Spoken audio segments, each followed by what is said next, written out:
Well, hi everyone. We are right here at 555 Tuckahoe Road. This is the construction site of the future UPS facilities. This construction, it will possibly cause some disruption to the community. The community or the neighborhood around the area are not opposing the construction, but they are opposing the disruption that it might cause. We have Mr. Merante, Councilman, and we have Nick Plakas, the Vice President of Winchester Association, Home Association, is that correct? Association. Homeowner. So, Mr. Merante, please tell us why you are involved in this. Well, Ru, what's happening here is last November, UPS came to community and wanted to put a facility in. Two of the conditions that I asked that they do is, number one, that they don't touch the footprint of the building, and that they go to the community to address any of the community concerns. So with that, we had our first community meeting in February of this year. Before COVID, we had a meeting at the Hampton Inn, which is right behind the building over here, and we had about 50 or so community residents come out and voice their concerns about what the facility was going to do as far as disrupting the neighborhood. For many years, Saks and Pop Display, as recent, had worked at this area, but they never touched the green space back here. Their operation basically was taking place mostly indoors at nighttime. And nobody would even know they were here. UPS, unfortunately, their operation is a 24-hour operation, requiring many additional parking spaces and a couple of other items. The key issues that we have with the community right now is UPS never performed what's called an environmental impact study, which basically would cover a lot of things like light, noise. Now, they've had studies done, but basically those studies were done under their auspices without really getting intervention from the planning department. So the community has reached out to me to get involved, and I was involved in the beginning, but right now UPS is scheduled to have a vote probably August 19th at the planning board. We want to make sure that whatever the planning board approves, that it's going to be the right size. This facility is twice the size of their facilities in the Bronx, Pelham, and Elm Street. So all of those facilities are in industrial areas. This, as people will be able to see, is surrounded by three sides of homes, and on this side over here you have commercial. So right now, UPS is proposing to have over 200 delivery trucks, and overnight they plan on having approximately 40 plus tractor trailers coming in to drop off the packages which have to be sorted and delivered. So with that, we have 24-hour operation with the trucks coming in between 1 and 6 in the morning. We have a parking lot here. We're actually looking to put two parking lots here. And if everyone sees here, it's going to encroach on the homes that have been here for probably 50, 60 years. And it's going to obviously, it's really be a major impact, but they're working 24 hours. So we don't want that second parking lot.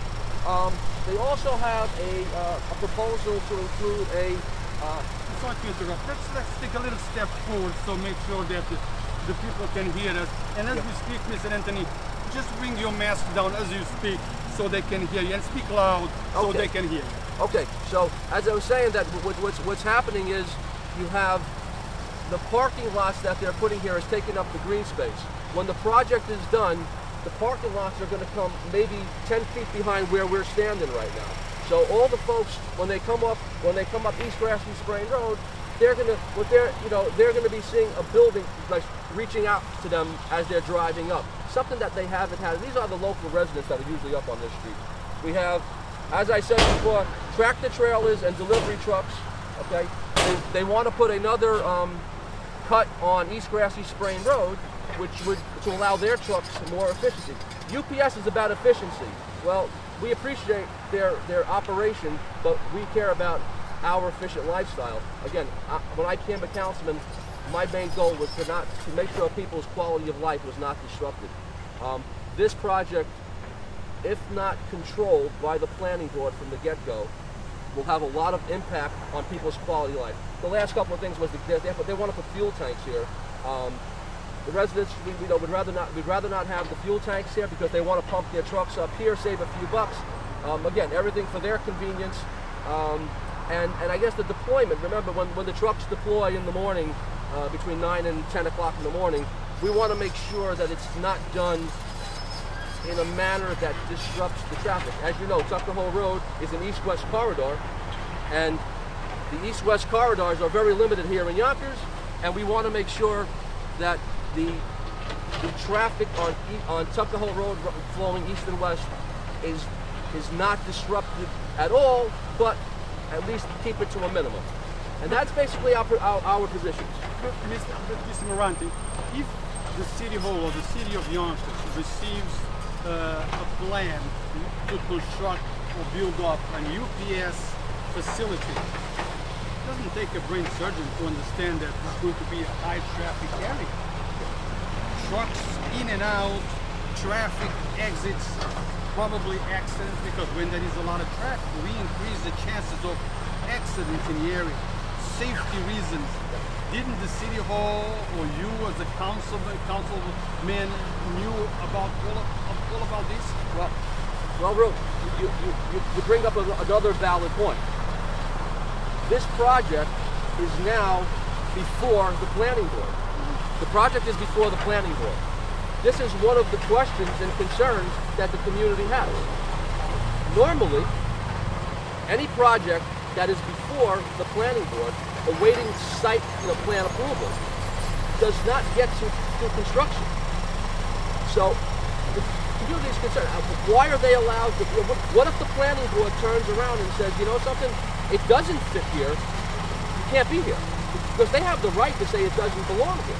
They have the right if they see that there's something, an impact that's going to affect the community. So that is one of the concerns, Drew, is that they're being allowed to construct internally. Well, and this was an approved parking lot, which again is something separate. But why are they allowed to do that before the planning board gives approval? Unfortunately, it's going on. We've made that case. I've made it numerous times. The community has made it numerous times. But the planning department doesn't find fit, or the building department doesn't find any need to do a stop work order. It doesn't. They don't want to stop. Well, Mr. Merante, I think we are at the point of no return. Yes. They are not going back. So they might compromise, and my understanding, Nick, is that you don't oppose the construction. You oppose the impact, the environmental impact that the construction might cause. Am I correct? Correct me if I'm wrong. That is correct. Yes, that is correct. You're concerned with the traffic, you're concerned with the houses, because this is probably going to devaluate those houses around, because now it becomes not kind of an exclusive area, but a high traffic area. And normally when there is less traffic, less movement, prices are a little higher because of the exclusiveness that area has. What does your community, what is the problem? You hit a good point. Less traffic. But what type of less traffic? Passenger vehicles or commercial industrial vehicles? Anthony touched on some terrific points, which I'll also repeat and mention again. But I wanted to say, first of all, a thank you and to Herb Freeman, the president of the Winchester Homeowners Association, who's played a significant role in getting this off the ground. Joel Sachs, senior counsel of Keenan Bean, the attorney representing the community. Lo Kuchowski, a local engineer here in the community, who's put a great effort together to get documents together and terminology and the codes and everything that helps the community make some type of decision and an understanding of what's actually happening here. And Claire Gallagher, again, all energy, fighting for her community, fighting for everything what we've lived here to build and grow between our taxes and between our council people and being just part of a community, trying to get the message across to everybody when they ask, what's happening here? What's going on? Why are they doing this? 60 years, I'm going to read a couple of statements here. 60 years, this has been a quiet residential neighborhood, and the proposed use turns it into an industrial zone. It's one thing to have cars, it's another thing to have over 300 combination of tractor trailers and box trucks coming out to East Grassy Spring Road that we exit to go to work in the morning. What is this going to do to the rest of the traffic? Push it out to Mountaindale, Bonnie Briar. It's going to tear everything up. An environmental impact statement here is something that the planning board should have addressed and asked UPS to conduct on behalf of the community through a third party or a contractor. At least we could get a good determination of what that environmental impact can do for us. Also, this site has never been a non-stop 24-hour business. The intensity and the scale of this is just all about negative environmental impacts. This facility here, as Anthony mentioned earlier, has never had this kind of traffic, never had this kind of volume or intensity. How do you come and plant it here all on one shot and change the footprint without addressing the community and the impacts that it will have on the community? Impacts, some people ask, and we have a little list here. Traffic on Tuckahoe Road corridor, when they exit off on Tuckahoe Road, they have to make a right. They can't make a left turn. What are they going to use to make the left turn? East Grassy Spring Road. What does that do to everybody else and all the other side streets? The traffic backups, truck staging on East Grassy Spring Road. How do we get to that light on Tuckahoe Road when we're going to have estimated 30 to 40 trucks are going to be able to line up from their exit to that stoplight? What does everybody think about that? We really want to know. Fuel tanks. A couple of members of the planning board are pushing to have above ground fuel tanks, 12,000 gallons each, both diesel and gas. 6-station fueling hub here. What does the community feel about that? What does the planning board feel about that? Have they given the community a chance to say or make a decision on it? I'm going to show all of you. Hold that so you can speak I'm going on it. Yes, you can bring it into the camera. This here was a photo. It's a slide of the proposed slide from UPS that was introduced to the planning board on July 15th. I ask all of you, I ask the council person, I ask the planning board, and all the residents, ask everybody, where are the homes in this picture? Where are they? Where are the vehicles in this picture? This picture just about is where we're standing. The road you see there are East Grassy Spring Road, the Sprain, and maybe in the back there, Mountaindale Road. Does this picture look anything like what's going on here? When you don't consider the community, you don't consider an environmental impact statement. And to everybody, this is what this photo that was presented to the planning board represents. Do you have another picture or is that the same? That's more than, yeah, we have a couple of more here. That'll show you a very beautiful, quiet, non-active surrounding, which is very compatible, or what they would somewhat look like, to the location in Yorktown. Councilperson and I have visited these locations. Yorktown, whoever was involved in either assembling or put together those facilities, I don't think they use the same plan and the same rules here. There's no commercial, there's no residential homes there, aside from in the Bronx. I believe there was a few houses there, 3 or 4. Other than that, all of them have a beautiful runway to exit the facility. They are not mixing with the residents. All their exits are different than here. The moment you step out of this facility, you're right in the community. On the other facilities, you are not. Am I right, Anthony? Absolutely correct. So I hope that wasn't too much of a long response to your question, but that's perfectly. Now, just to make it clear to the people of Yonkers, because many people of Yonkers are happy because this is bringing new jobs to Yonkers. It's an investment in the company, so a lot of people are happy. and I want them to understand the complete picture. Well, You don't oppose the job, right? You want me to? Yes, want me to- please, yes, let me. Okay. Again, the proposal that they were going to be bringing in 200 new jobs is a little bit skewed.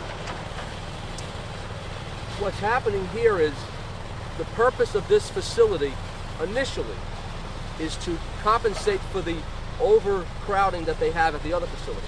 So they're going to be shifting some of the delivery jobs from there to here.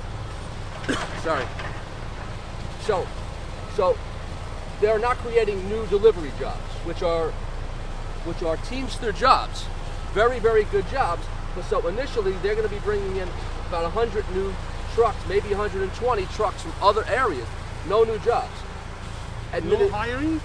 Aspect, 1 minute please. Okay. Administratively, they're also going to be bringing in administrators from the other areas to be here. So therefore, we're not going to get, and those are very good, high-paying jobs. Those jobs initially are not going to be Yonkers resident opportunities. Okay. What opportunities they will have is, depending on how many trucks they have, the packing crew. The packing crew, which arrives at 1 to 3 o'clock in the morning, will be coming here. Okay, and those jobs, I don't know exactly how much they pay.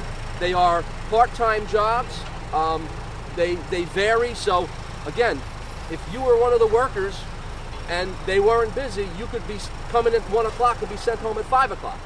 Okay, so they'll be good jobs, good union jobs, but part-time union jobs. So basically, we're probably looking initially at 60 part-time jobs that happen overnight.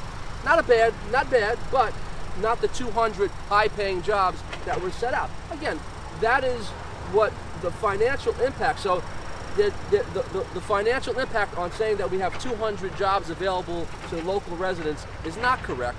It's just a little, convoluted in the discussion, which again, in the future, as this facility grows, may in fact increase the delivery trucks and those jobs there. So the initial impact is not that substantial financially. But that, if it increases, as you say, Yeah. that will also increase work volume, traffic volume.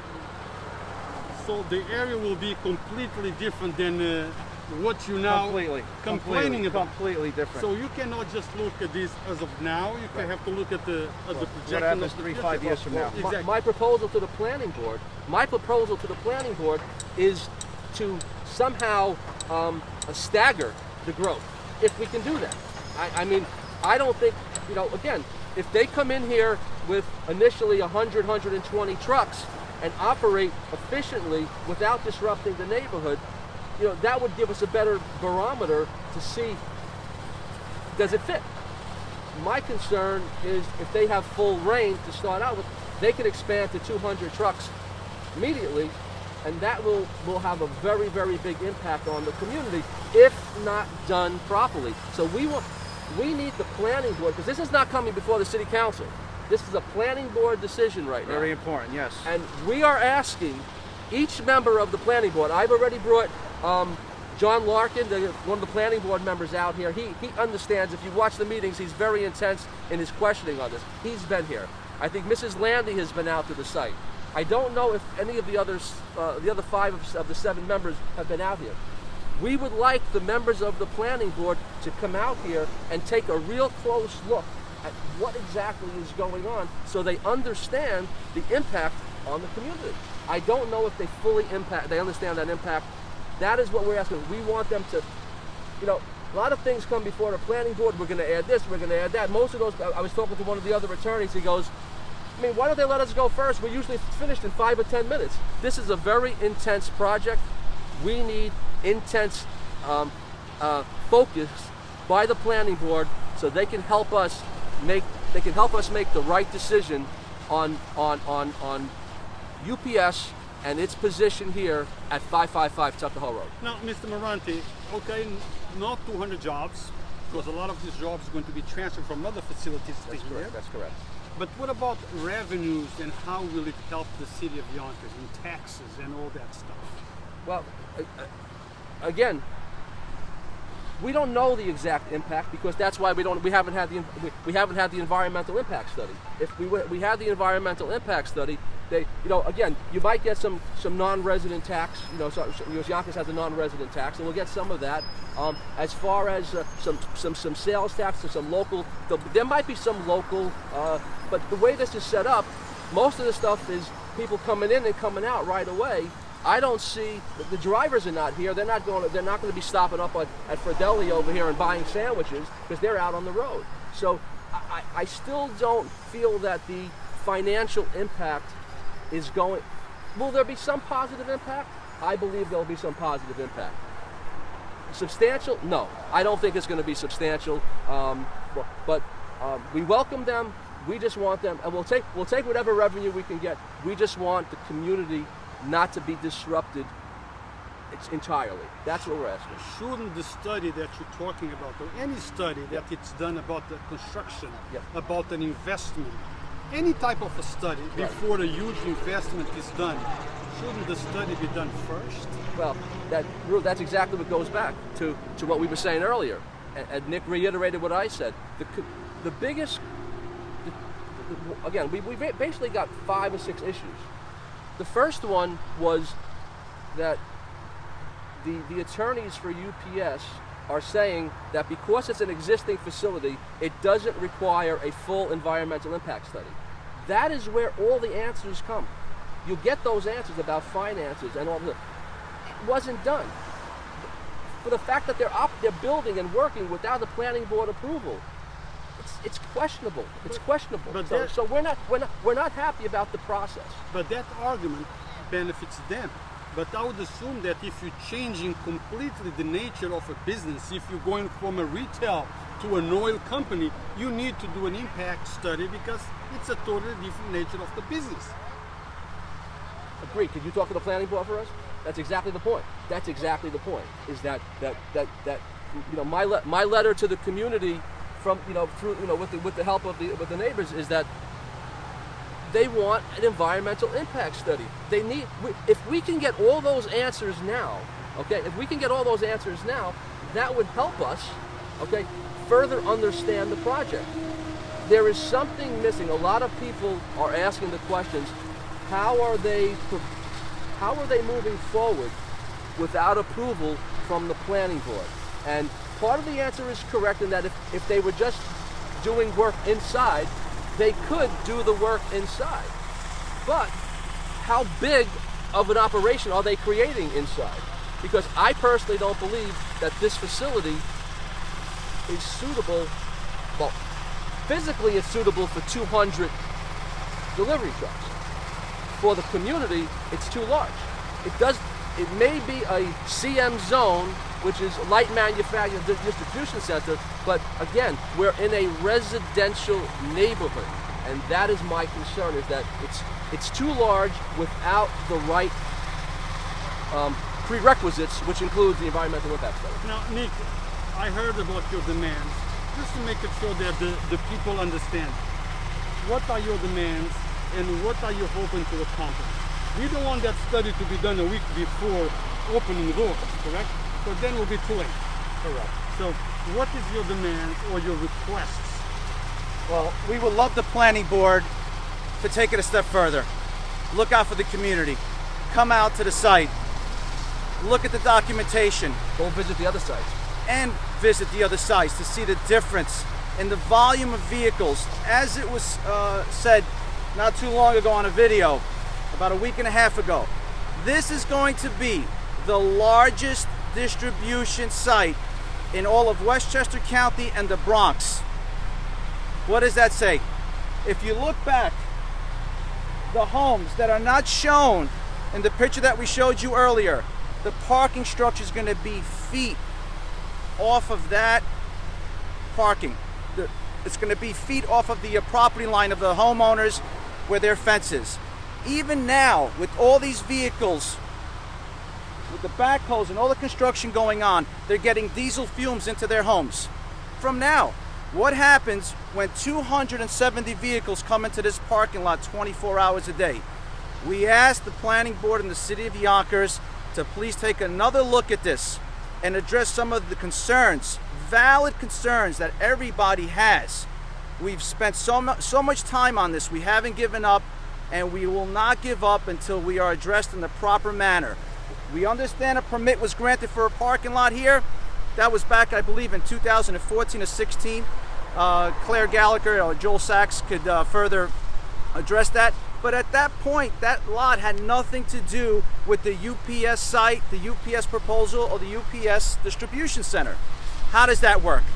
Unfortunately, we've sent tons of emails out, tons of letters. We haven't had good success, the success that we anticipated from the city of Yonkers to get back to everybody in a timely fashion. We understand that COVID played a significant role, but we cannot have an excuse, and we cannot let certain things pass without having a proper environmental impact study performed. We asked the planning board, have UPS perform this environmental impact study. Joel Sachs from Keenan Bean said it himself. He hasn't seen one site this size not require an EIS. And that means a lot to us. It means a lot to the homeowners that he represents. And we're going to continue pushing forward until we get an answer wherever this is going to wind up. We have a lot of support in the community. It's going to wind up, and we're looking to get a non-biased response, answer. We've spoken about this before with Anthony. We unfortunately are at opposite ends. Whatever we've introduced to the attorneys for UPS, we haven't gotten anything back to say, hey, you know what? You have a point. That's a valid point. Nothing. It's all been about what they need to do here.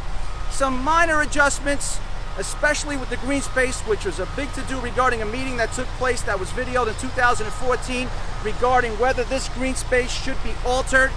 That's another story. But they made some type of effort. But yet again, we are working without site plan approval. And why are they waiting for a site plan approval from the planning board? Why would you wait and have them going forward? Like you said, is it already written in stone? We don't know, but we're looking to find out soon. On that note, we're going to conclude, but I'm going to give Mr. Anthony the last word in case if there is something that you want to mention. I forgot to ask, I don't know. If there is, please. Well, I think really between Nick's, as you can see, very passionate presentation.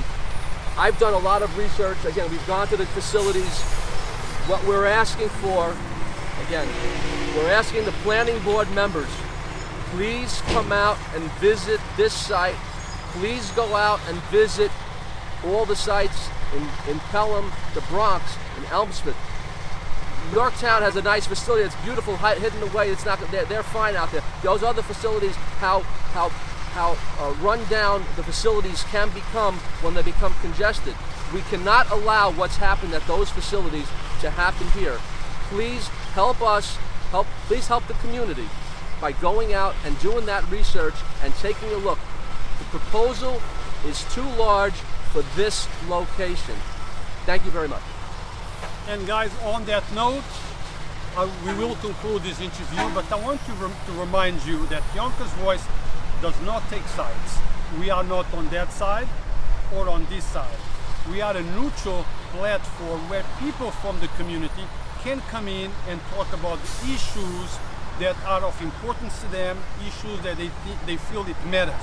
Now it's up to you to reach your own conclusion, and it's up to you to take sides. Until next time. Now we're going to move away from the camera so we can pan and people can see the construction site.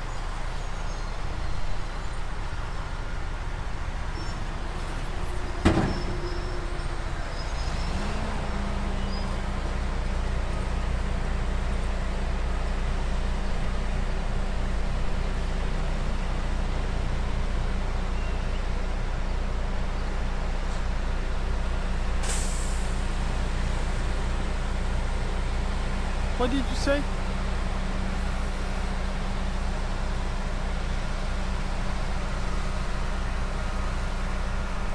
Okay, for those that are just logging in and cannot visualize where we are, this is Grassy Spring, right? East Grassy Spring Road by the intersection of Tuckahoe and Jackson, right? More or less. by where the old Saks used to be.